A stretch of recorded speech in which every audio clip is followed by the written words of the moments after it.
If you live in the realm of corporate leadership or leadership within your business, you may know the name Peter Drucker. Peter was an Austrian-born management consultant who wrote a few influential books and introduced concepts to workplace management that would become kind of standard place in most businesses by about the 1990s. The concepts that he introduced centered around vision and goal setting.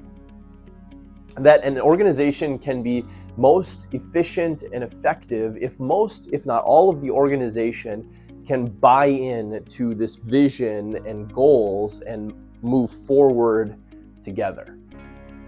Out of thoughts like this came things like companies having core values. Now, essentially, a core value is a standard or a principle that is vital to the company's vision. So this would be something like integrity, curiosity, or courage, or accountability. You might see these words plastered on the wall as you walk into the building, or at the very least, they would be presented to new employees at meetings or repeated often with current employees.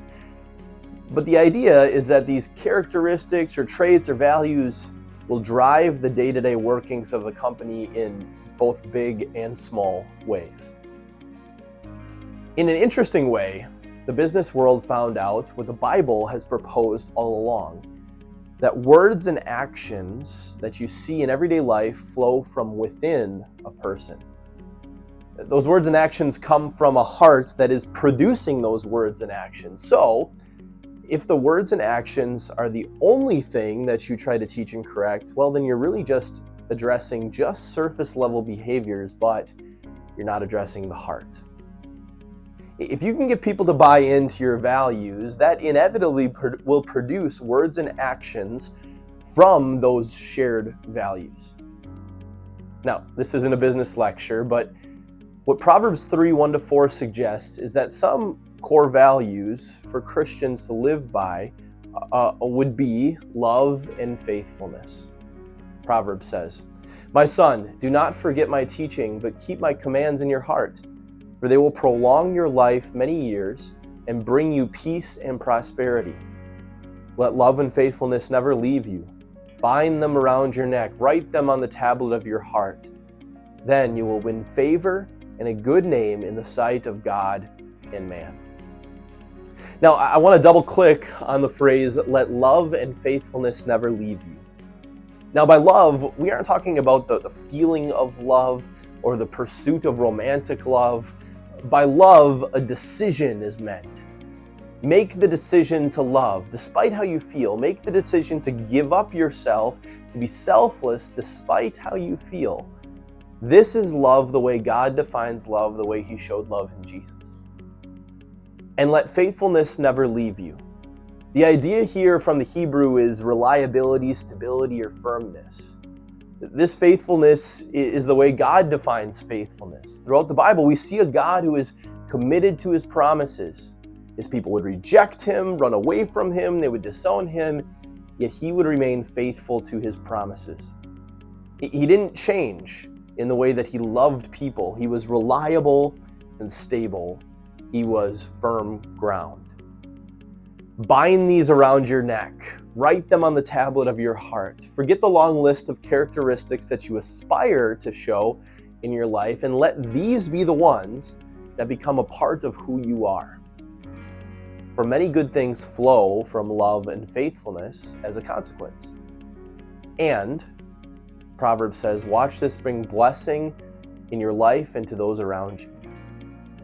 Now, one thing that we should talk about with the book of Proverbs is that these sayings aren't 100% cause and effect every time in the way that we typically think about it. But this is wisdom that, when heeded, typically has the consequence of blessing. Here's what I mean. You could follow the playbook perfectly and do everything right in life, but because this is a sinful world, you may experience tragedy and suffering, discomfort and pain. So these verses say that if you remember this wisdom teaching and keep these commands in your heart, your life will be prolonged and you will have peace and prosperity. And that is generally true. That is wisdom. However, that doesn't mean that a car accident doesn't take someone's life who is young. That doesn't mean that a painful family rift won't still occur. We live in a world of sin, pain, and suffering, and tears will be a part of it. But keep this in mind too. We are living this wisdom not just for this life, but for the one to come. The source of this wisdom is God, who is perfectly loving and faithful to you. He was faithful to his promise in sending his one and only Son.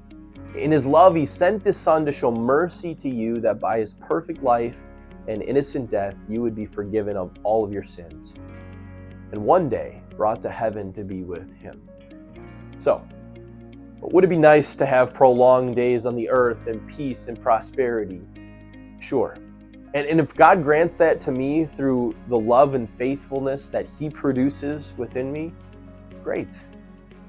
But I'm going to let love and faithfulness, the love and faithfulness of God, be the focus for me. That's the thing inside of me that produces love and faithfulness in the first place. That's the thing inside of me that leads me to embrace this wisdom that comes from God. There's a lot of core values that you could have for your life, but take Solomon's words here seriously. Let love and faithfulness never leave you. Bind them around your neck. Write them on the tablet of your heart.